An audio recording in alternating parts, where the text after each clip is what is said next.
when it gets flooded, a lot of people insist on crossing the road. They want to drive through the running waters and they get drowned.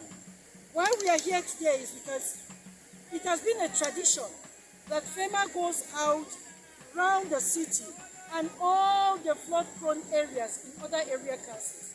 Immediately it rains, we carry out assessment to find out the situation on ground at those locations. Our volunteers and local drivers will be stationed throughout this rainy season.